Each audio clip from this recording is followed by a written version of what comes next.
오늘 시편 말씀은 우리가 너무나 잘 아는 말씀이죠. 시편 23편은 그래서 예수를 믿지 않은 사람도 너무나 좋아하는 그런 말씀이기도 합니다. 특별히 시편 23편 말씀을 통해서 여러 가지 전라도 버전, 경상도 버전, 그런 버전도 한때 유행하기도 했었습니다.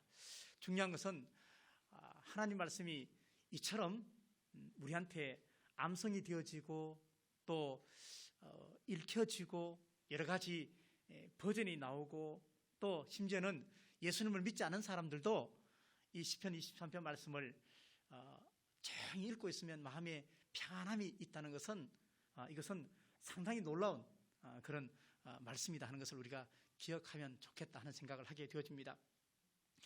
인생을 살다 보면 설상가상처럼 파도처럼 우리 앞에 많은 문제가 다가옵니다. 사망은 아니지만 죽은 것은 아니지만 마치 죽은 것처럼 느껴지는 때가 우리 가운데 있었을 것이고 앞으로도 있을지도 모르겠습니다.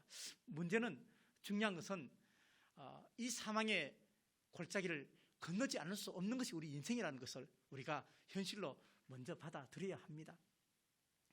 죄의 삭은 사망이기 때문에 우리는 이 땅에 사는 것 자체가 사실은 사망의 음침한 골짜기를 살아가고 있는 것이죠. 예수님을 고백했던 사람은 빛을 보았기 때문에 그 빛이 내 마음속에 있기 때문에 사망을 이기고 승리하신 부활하신 주님에 의해서 생명을 우리 속에 내가 수용하는 것이고 믿는 것이 되는 것이지만 그렇지 않으면 우리는 영원히 어둠 속에 살 수밖에 없고 마지막에는 진짜 어두운 곳에 갈 수밖에 없는 그런 사망의 음침한 골짜기 속에 들어갈 수밖에 없게 될 것입니다. 그러한 시대를 살아가면서 하나님께서 우리에게 주신 여러 가지 영적 무기가 많이 있습니다. 그 중에 하나가 뭐냐면요, 기도라는 거예요. 기도도 어떤 기도냐? 모든 기도예요. 모든 기도. 급할 때, 내가 정말 급할 때 짧지 않은 그 기도, 울면서 주님 앞에 올렸던 그 기도, 시간이 한가할 때 그냥 찬양하면서 불렀던 그 기도, 소리내서 했던 기도, 울면서 했던 기도, 회개하면서 했던 기도, 새벽 기도, 낮에도 잠이 안 와서 했던 그 기도. 그러니까 우리가 이 사망의 음침한 골짜기를 건너기 위해서 우리는 나의 모든 기도를 다 사용해야 됩니다. 그래야 우리가 이길 수가 있고 건너갈 수가 있는 거예요. 마치 농구에서 감독의 히든카드인 올코트 프레싱, 전체 모든 선수가 1대1 마크를 전체하게 하듯이 우리도 모든 기도를 사용해야 우리가 이 사망의 골짜기를 건너갈 수가 있다는 것입니다. 두 번째 무기가 있는데 그게 뭐냐면요, 약속의 말씀이에요. 그래서 시편 119편 105절 말씀에 주의 말씀은 내 발의 등이요 내 길의 빛이다 이렇게 말씀하셨습니다. 당연하죠. 아멘이죠. 하나님 말씀에 대해서 우리가 빛이요 등이요 이것이 인정되지 않으면 우리는 말씀을 읽어도 이것은 단순히 글일 수밖에 없습니다. 이 말씀이 내 속에 믿어지지 않고 내가 믿지 않으면 이 말씀이 나를 통해서 역사하지 않는 것이죠. 말씀이 누구예요? 예수 그리스도잖아. 그렇죠? 때가 되어 이 땅에 오신, 말씀이 육신이 되어 이 땅에 오신 그 예수 그리스도, 말씀을 믿지 않는다는 것은 우리가 하나님을 믿지 않는다는 것이고 말씀을 믿지 않는다는 것은 예수 그리스도를 믿지 않는다는 것이 되는 것입니다.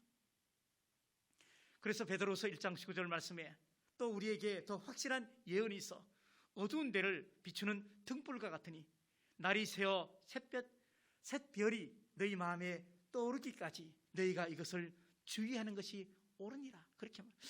하나님 말씀을 자세히 주의해서 내 가슴에 잘 새겨놓고 그 말씀을 삶에 비추어서 적용하면서 과연 이것이 옳은가 늘 말씀을 상고하는 베레아 성도들과 같이 그렇게 말씀을 빛으로 삼아서 그 빛을 따라가는 것이 우리에게 필요하다.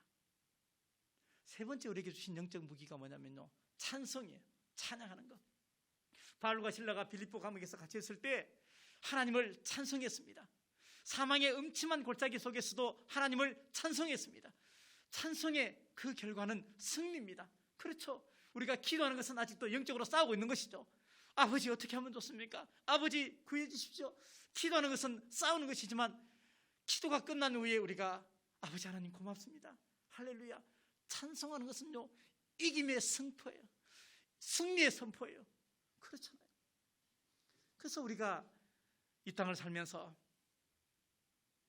모든 기도와 그리고 말씀과 그리고 찬양하는 것, 우리가 이것이 없다면 우리 인생을 우리가 어떻게 살아갈 것인가 하는 생각을 늘 하면서 여러분이 사시면서 이것을 잘 선용하시면 좋겠습니다.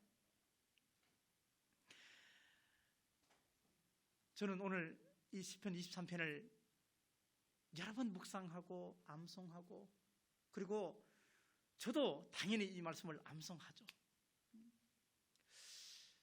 이 말씀을 가지고 최소한 10번 이상 설교를 한 것 같아요. 근데 설교를 준비하면서 오늘 설교를 잘해서 여러분 마음속에 감동을 줘서 내가 그게 목적이 아닌 거예요. 오늘 설교의 목적은 뭐냐면요, 여러분이 사망의 음침한 골짜기를 지날 때, 지금 이 자리에서 즉시 주님이 나와 함께 하신다는 것이 믿어지는 것이 훨씬 더 오늘 성령께서 우리에게 바라시는 거예요. 다시 말하면 저하고는 제가 설교를 잘하고 이런 게 중요한 것이 결코 아니라 하는 것입니다. 췌장암으로 투병하시는 팀 켈러 목사님께서 쓴 책 가운데 고통에 답하다 하는 책이 있습니다. 그 책에 보니까 고통을 바라보는 시각은 우리가 어떠한 삶의 목적을 가지고 있느냐에 따라서 다르다, 그렇게 말했습니다. 그러니까 고통을 바라보는 시각이 내가 어떤 목적을 가지고 사느냐, 이것을 보면 똑같은 고통이 누구나가 같은 고통이 아니라는 것입니다. 그렇죠. 우리의 마음이 평안하고 우리의 마음이 풍성하면 지저귀는 새소리가 노래소리로 들리지만요, 내 마음이 불편하고 힘들면 시끄러운 잡음으로 들리는 거예요. 그러니까 우리는 이런 고통과 그리고 두려움과 그리고 어려움이 우리 인생 가운데 반드시 있습니다. 반면에 기쁨도 있습니다. 그렇지만 기쁨이 막 와도 어려움과 두려움과 문제를 생각하는 집요한 내 생각이 기쁨을 짓눌러 버리는 거예요. 그래서 생각하고 또 생각하고 자꾸 생각하다 보니까 우리가 받았던 기쁨은 온데간데 없고 결국은 문제만 남아있는 거예요. 어려움만 남아있는 거예요. 근데 오늘 다윗은 우리에게 여호와는 나의 목자시니 내게 부족함이 없다. 부족함이 왜 없겠습니까? 광야에 사는 다윗이 왜 부족한 것이 없었겠습니까? 그럼에도 불구하고 그렇게 고백할 수 있는 것은 진실로 하나님을 믿었기 때문에, 정말로 하나님을 믿었기 때문에. 그래서 우리에게 너희도 이렇게 살면 너희 인생이 고난 속에 있지만 축제 같은 인생을 살게 될 것이라는 것을 우리에게 가르쳐주고 있는 것입니다. 우리도 소원이 있고 우리도 마음에 바라는 바람들이 많이 있습니다. 근데 내가 바라는 소원이나 기도 제목이 그것이 정말로 내 삶의 기준이 되어버리면요, 우리는 끊임없이 슬픔과 그리고 웃음의 쳇바퀴를 돌면서 살 수밖에 없어요. 내가 기도했던 것이 응답이 되어지면 웃고, 응답이 안 되면 슬프고, 이거 풀리지 않는 숙제처럼 그렇게 끊임없이 우리는 그렇게 살아갈 수밖에 없는 거예요. 그러니까 기준이 뭐냐면 내가 바라는 마음의 소원이나 아니면 내 바람이 결코 기준이 될 수 없다는 것을 우리에게 가르쳐주고 있습니다. 저는 이런 마음이 들었습니다. 내 마음이 문제에 휘말리지 말아야 되겠다. 내 마음이 어떤 문제에 내 마음을 빼앗겨버리면 우리는 계속해서 신앙이 주는 기쁨을 상실하게 되는 것입니다. 하나님은 우리에게 이미도 완성과 생명과 그리고 내가 너에게 원한 것은 의와 평강과 희락이라고 말씀하시면서 다 주셨는데, 우리가 이 땅에 살면서 사망의 그 길을 걸어가지만 그러나 예수 그리스도의 그 이름과 같이, 임마누엘 이름과 같이 내가 너희와 항상 함께 해주겠다 약속하셨는데, 우리가 이 사실을 믿지 못하기 때문에 예수 믿어도 실패하는 것은 뭐냐면요, 하나님의 함께 하심을 믿지 못하기 때문에 실패하는 것이다, 그렇게 생각이 드는 것입니다. 있으면 좋죠. 당연하죠. 없는 것보다 있는 게 좋고, 그리고 있어도 더 좋은 게 있으면 더 좋겠죠. 그러나 없어도 괜찮아. 그래. 없으면 조금 불편하겠지만 그래도 괜찮아. 우리 인생이 영원한 게 아니기 때문에 잠시 우리에게 주어지는 이 환난에 경한 것 때문에 정말로 중요한 것을 잃어버리지 않으려면 우리의 삶의 기준이 주님이 나와 함께 하심. 그러니까 임마누엘 신앙이 나한테 있느냐 없느냐, 이것은 너무나 중요하다는 것입니다. 살면서 두려움에 빠지지 않는 것은 불가능합니다. 그렇죠? 어려운 문제를 만나면 두려운 문제가 두렵다고 생각이 되어집니다. 그런데 자세히 보면요, 조금만 우리가 문제에서 떨어져 나와서 보면 어려운 문제하고 두려운 것은요 다른 거예요. 그렇죠? 달랍니다. 이것은 신뢰에 관한 문제고 믿음에 관한 문제입니다. 다윗이 목동에서 들풀같이 잡초 같은 그의 목동의 인생에서 이스라엘의 왕이 되기까지 결코 인생이 쉽지 않았습니다.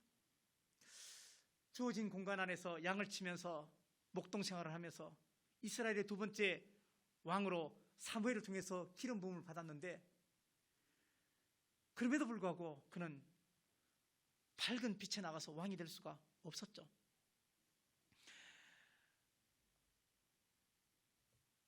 자기가 그렇게 따르고 그리고 또 자기를 좋아했던 사울 왕, 자기의 장인이 자기를 죽이려고, 평생을 죽이려고 따라다녔습니다. 이거는 단순하게 생각해 보셔도 될 것 같아요. 한 나라의 왕이 한 개인을 죽이려고 하면 어떻겠습니까? 그러면 거기에서 살아남을 사람이 누가 있겠습니까? 그 두려운 시간을 다윗은 보냈습니다. 엔게디 광야에서 숨어 있었고, 그리고 광야 깊숙한 곳에서 사람들과 분리돼서 삶을 살았습니다. 아기스 왕 앞에서는 미친 척하면서 도망을 다녔습니다. 10몇 년 동안 도망 다니면서 두려운 시간을 보냈지만, 어려운 시간을 보냈지만, 그러나 다윗은 어려웠지만 그러나 두려운 마음은 없었습니다. 왜냐하면 여호와가 나의 목자가 되기 때문에, 그것을 믿었기 때문에 그렇습니다. 사울 왕을 죽일 기회가 있었습니다. 무장을 하지 않고 굴 속에 왔던 그 사울 왕을 단칼에 죽일 수 있었지만, 자기의 부하들은 죽이자고 말했지만 죽이지 않았습니다. 그때 부하들이 뭐라고 말했습니까? 왕이시여, 지금 안 죽이면 나중에 반드시 후회할 날이 있을 것입니다. 그렇게 말했어요. 근데 다윗은 안 죽였습니다. 왜 안 죽였습니까? 하나님의 방법으로 모든 문제를 풀려고 했기 때문에 그렇습니다. 우리 인생에 다가오는 많은 문제가 있습니다. 어려움이 있습니다. 그럴 때마다 여사로 생각하지 마시고 하나님의 관점에서, 말씀의 관점에서 적용해서 풀면 우리가 충분히 순종의 그 길을 갈 수가 있다고 성경은 우리에게 말씀을 하고 있는 것입니다. 15살 때 사자와 싸웠습니다. 17살쯤에 다윗은 거인 골리앗과 싸웠습니다. 성년이 되어서는 사울왕에 의해서 도망다녔고, 자기 아들 압살롬이 자기를 반역했습니다. 백성 앞에서 어떻게 이것을 납득하게 설명할 수가 있겠습니까? 백성들이시여, 내가 부족해서 내 아들이 나를 반역했습니다. 어떻게 이런 말도 감히 할 수가 있겠습니까? 다윗이 힘이 없어서 아들과 싸우지 않은 것이 결코 아닙니다.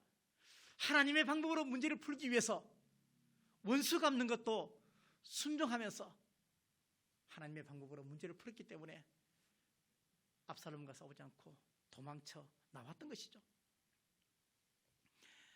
여호와는 나의 목자라고, 여호와는 나의 목자이기 때문에 내게 부족함이 없다고, 하나님께서 내 상하고 아픈 그 심령을, 그 마음을 소생시켜 줄 것이라고, 내 원수의 목전에서 내가 편안히 식사할 수 있도록 밥상을 차려주겠다고, 그리고 오늘 말씀처럼 내가 사망의 음침한 골짜기를 다닐지라도 절대 해를 당하지 않도록 해주겠다고 주님이 약속하셨습니다. 이 약속의 말씀이 다윗 한 사람만의 약속일까요? 아닙니다.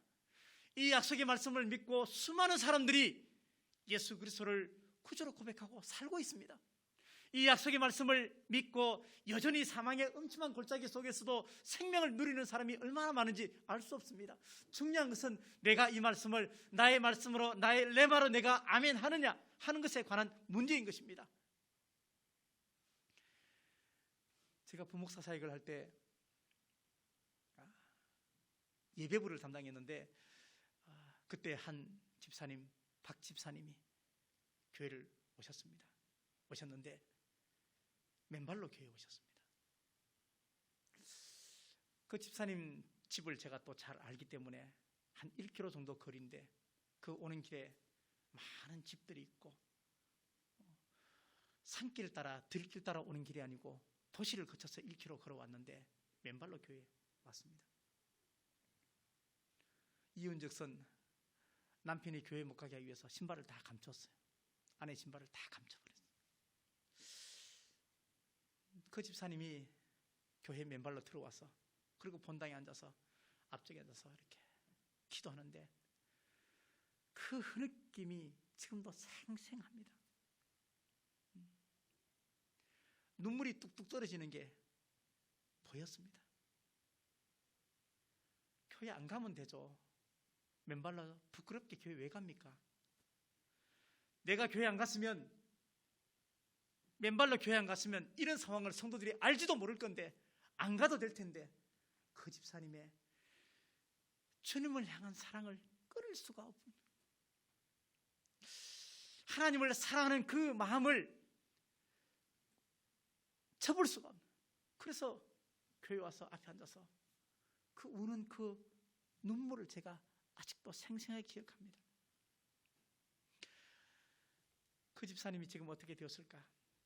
그 집사님은 지금 권사님이 되셨고 그 집사님의 그 신발을 감췄던 그 남편 이땡땡 그분은 집사님이 되셔가지고 신앙생활을 잘하고 회개사 하신데 잘하고 계세요. 생각해 보십시오. 사망의 음침한 골짜기를 다녔던 그 박 권사님이 주께서 나와 함께 하심이라 요거 믿고 신앙생활을 하니까 그 이땡땡 집사님이 하나님 만나서 교회 왔겠어요?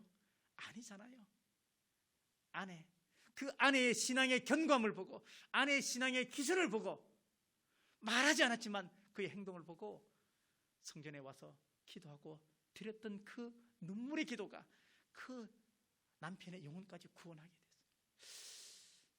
우리는 인생의 모든 문제를 하나님의 방법으로 보셔야 돼요. 우리의 얕은 지식과 이성과 경험을 가지고 풀기 시작하면 인본주의에 빠지기 시작하면 우리는 신본주의와 점점 멀어지게 되어 있습니다. 다윗이 목동 생활을 하면서 결코 쉽지 않았습니다. 한가하게 콧노래 부리면서 그냥 양하고 그냥 뛰어노는 대관령 사냥 목장에 있는 그 양과 같이 보들보들한 예쁜 양 아닙니다. 그 양들은 이스라엘의 팔레스타인의 그 골짜기는요 미끄럽고 한번 굴러 떨어지면 막을 길이 없어 끝까지 굴러 떨어지는 죽음에 노출된 그 양을 목자인 다윗은 살려내기 위해서 해를 당하지 않게 하기 위해서 여름이면 산꼭대기로 겨울이면 산꼭대기에서 얼어 죽지 않기 위해서 다시 내려오면서 끊임없이 그 길을 완복하면서 편편하게 깔려있는 그 길도 아닌 그 좁은 길 비탈길을 양을 끌고 가면서 지팡이와 막대기로 혹시나 굴러 떨어지면 갈고리 가지고 생명을 건져내는 그 일을 감당하면서 내가 양들을 위해서 이렇게 희생했는데 하나님도 나의 목자이시고 내가 위험한 사망의 길을 걸어갈 때 주께서 나를 건져주실 것이다. 그 믿음을 가지고 그는 인생을 살아왔기 때문에 하나님 믿지 않은 많은 사람들도 다윗에 대해서는 공감하고 인정하고 시편 23편은 누구나가 좋아하는 세상에 많은 사람이 다 좋아하는 그런 훌륭한 시편이 되었다는 거예요. 어떻습니까? 여러분은 주님의 양이십니까? 여러분은 주님의 음성이 들리십니까? 목자는 양을 알아야 되고 양은 목자의 음성이 들려와야 된다고 얘기했습니다. 내가 양이라면 주님의 음성이 들려와야 돼요. 내가 정말로 주님을 믿는 양이라면 목자이신 주님의 음성이 들려와야 돼요. 그 주님의 음성은 때로는 부모의 입을 통해서, 때로는 자녀의 입을 통해서, 때로는 뉴스 한 기술 하나를 봐도 기도하면서 찬송하면서 내가 내 일을 하면서도 성령께서 주시는 깊은 깨달음을 순간순간 우리에게 주시는 거예요. 그것을 사람의 말이 아니고, 그것을 한낱 뉴스가 아니고 하나님의 음성으로 내가 들을 때 나는 진짜 주님의 양이 되는 거예요. 내가 양이라면 주님이 나를 아시겠죠. 그럼 나는 주님을 아나요?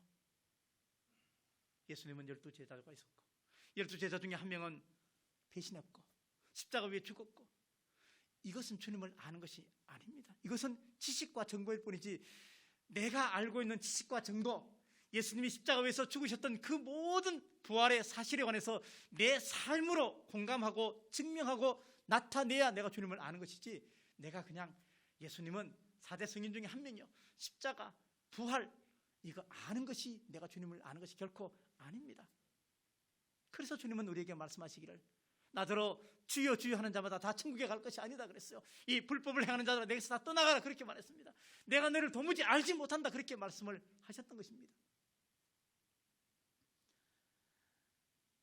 사랑하는 성도 여러분, 두려움에 여러분의 마음을 빼앗기지 마시고, 두려움에 여러분의 신앙을 빼앗기지 마십시오. 어렵지만, 어려운 문제가 있지만 결코 두려워하지는 마십시오. 어떻게 하면 어려운 문제를 내가 해결할까?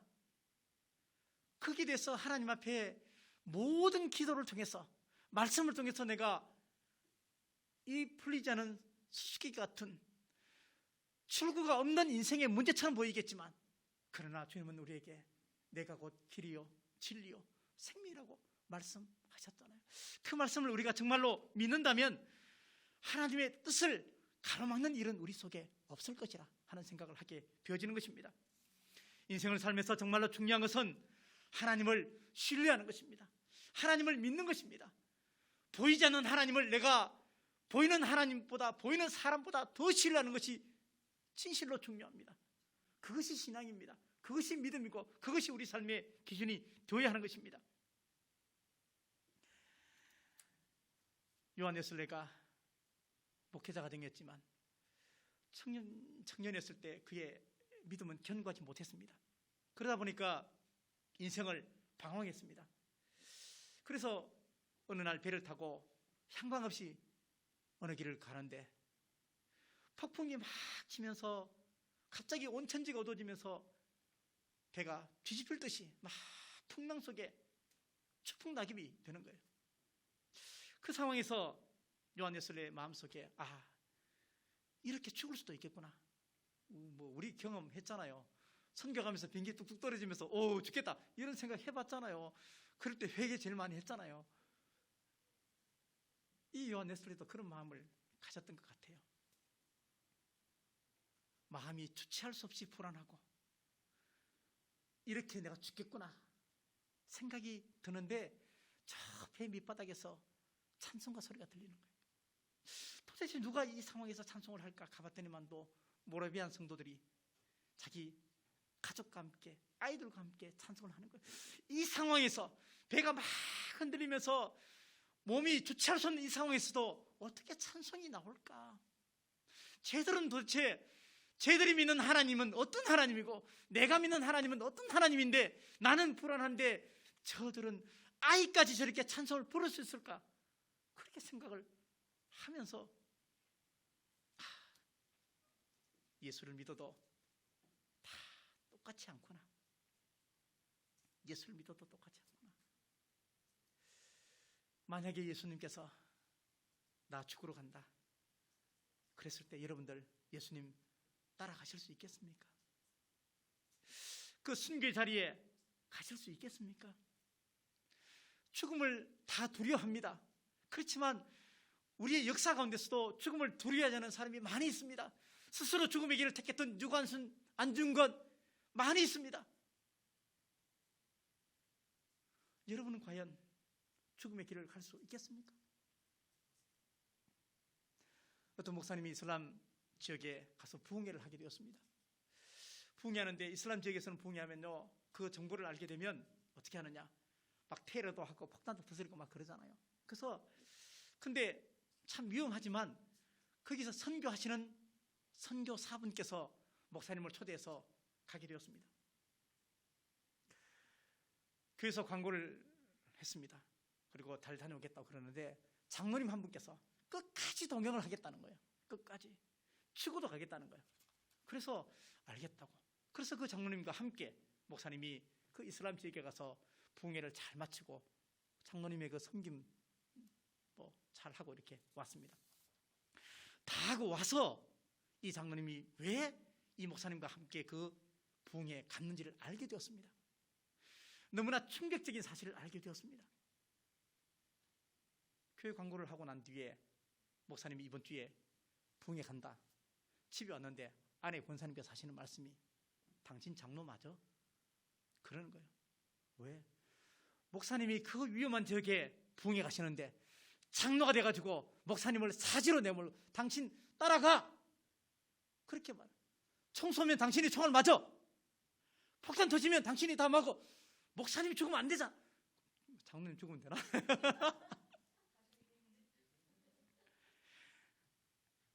목사님은 부흥회하러 가셨고 장로님은 죽으러 가셨어요. 이 사실을 우리가 어떻게 받아들여야 할까요? 아브라함 이삭을 바칠 때요, 제가 애니메이션 옛날에 봤던 장면이 있어요. 이삭을 바칠 때 아브라함 이삭에게 말해요. 이삭 아들아, 내가 너 사랑하는 줄 믿지? 이삭이 예, 믿습니다.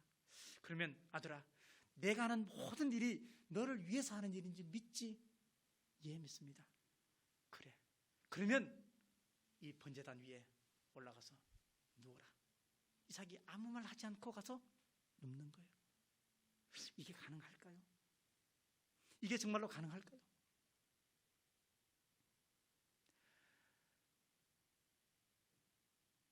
하나님을 믿는 것이 점점 어려워지고 있습니다. 하나님을 마음으로 진실하게 믿는 것이, 천국을 이미 선물로 받았지만 그 천국을 지켜내기가 참 어려운 시대 우리가 살고 있습니다. 사망의 음침한 골짜기 우리가 지나가고 있습니다. 그럴 때마다 주께서 나와 함께 하심이라. 임마누엘 신앙, 주께서 함께 하심이라. 주의 지팡이와 막대기가 나를 안위하신다. 우리가 넘어지고 쓰러질 때마다, 그럴 때마다 주의 지팡이와 막대기의 역할을 하시는 성령께서 내 마음속에 깨닫게 하시는 은혜를 통해서 이러면 안 되지. 이러면 안 되지. 그런 마음이 성령께서 주시면 그 성령께서 지팡이와 막대기 역할을 하시는 거예요. 우리가 잘 아는 이 지선자매가 지금은 한동대 교수로 있지만요, 그 음주 교통사고에 의해서 자기의 얼굴이 다 녹아지고 그랬을 때, 손가락 한마디씩 다 잘라냈을 때 어떻게 살겠습니까? 살 수 없어. 화상 치료를 받지만요, 의사가 그렇게 말했어요. 이렇게 치료받아도 못 살 거예요. 이미 그 얘기를 들었어요. 근데 그 어머님이 장로님이세요. 이런 상황에서도 성경에 감사라고 했으니까 감사할 게 없는지 지선아 우리 생각해보자. 지선이가 생각해보니까 감사할 게 있는 거예요. 내 손으로, 손가락 없는 붙은 손가락 가지고 내 손으로 밥을 떠먹었을 때, 내 두 발로 화장실 갔을 때 감사 조건이 없지 않았단 얘기예요. 그러면 우리 가운데 내 발로 화장실 못 가는 사람이 누가 있고, 우리 가운데 내 손으로 밥 못 떠먹는 사람이 누가 있어요? 그러면 우리는 하나님에게 감사하지 않을 사람은 한 명도 없는 거예요. 하나님에게 불평할 이유가 하나도 없는 거예요. 눈을 들어 믿음의 눈을 가지고 보면 온 천지에 하나님께서 계시는 것이고, 눈을 닫고 보면 하나님은 전혀 없어요. 전혀 없는 거예요. 지선자매가 교회 가서 기도하는데 하나님 저를 왜 살리셨습니까? 제가 이 얼굴로 어떻게 내가 세상을 삽니까? 못 삽니다. 그때 죽여주시죠. 그렇게 눈물로 기도해도 하나님께서는 응답을 안 주시는 거예요. 우리도 기도할 때 응답 잘 안 올 때 있어요. 안 올 때 있죠. 지선자매도 우리보다 더 절망을 느꼈을 거예요. 그 다음날 주일날 교회 가서 예배를 마치고 나니까 목사님께서 지선자매 내가 기도해 줄게 일로 와라. 기도하는데 목사님 입에서 사랑하는 아버지, 이 딸을 통해서 약한 자가, 병든 자가, 희망을 잃은 자가, 아픈 자가 이 지선자매를 보고 희망을 갖게 해주옵소서. 그렇게 기도하는 소리를 딱 듣고 지선자매가 번쩍 눈이 뜨인 거예요. 그리고 예배 마치고 집에 가서 그동안 보지도 않았던, 보기 싫었던 자기 얼굴을 거울에 보면서 이게 내 얼굴이구나. 옛날 얼굴은 이제는 내 얼굴이 아니고 지금 이 얼굴이 내 얼굴이구나. 그렇게 말하면서 거울을 향해서 지선아 안녕, 자기 얼굴을 향해서 그렇게 기도하면서 말하면서 그 지선아 안녕이 자기 간증집의 책의 제목이 된 거예요. 여러분, 사망의 음침한 골짜기 이미 거쳐왔던 분도 있을 것이고 지금도 그 속에 있는 분도 계실 것이고 앞으로 다가올 수도 있을 것입니다. 사람한테 참 잘하는데 하나님 말씀에 순종하는 것은 더딘 사람이 있어요. 작은 일은 잘 넘어가는데 큰 일은 믿음으로 결정 잘 못하는 사람이 있어요. 마음이 늘 불안하고 내 마음이 늘 갈팡질팡하는 사람이 있어요. 눈물의 골짜기 걷고 상처의 고통이 있고 우리는 그런 시절을 겪어왔고 그 속에 살아가고 있습니다. 이것이 사망의 골짜기인데 이 사망의 골짜기 속에서도 주께서 나와 함께 하시는 믿음이 있으면 다윗도 이길 수 있고 바울도 이겼고 그리고 신앙의 많은 선배들도 이겼고 그리고 주기철 목사님도 함경림 목사님도 다 사망의 엄침한 골짜기를 건너서 이겨서 그 다음에 부활의 영광을 맞이했다는 사실. 저는 여러분들이 대박나서 로또 가지고 대박해서 막 이거 기도합니다. 그렇지만 이것보다 정말로 더 중요한 것은 여러분의 신앙이 견고해지는 거예요.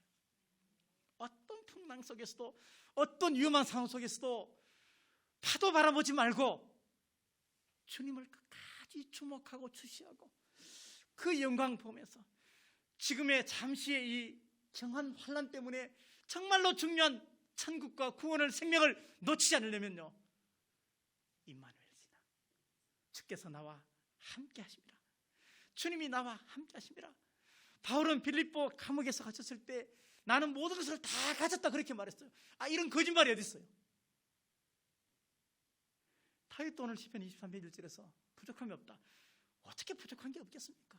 그렇지만 부족한 것이 있다 해도 그것도 내가 수용하는 거예요. 받아들이는 거예요.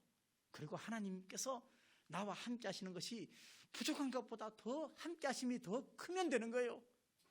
어려움과 곤란과 궁핍과 결핍이 있더라도 은혜가 더 크면 충분히 이길 수 있는데 자, 우리가 이 마음을 가지고 코로나 1년 이상 지나면서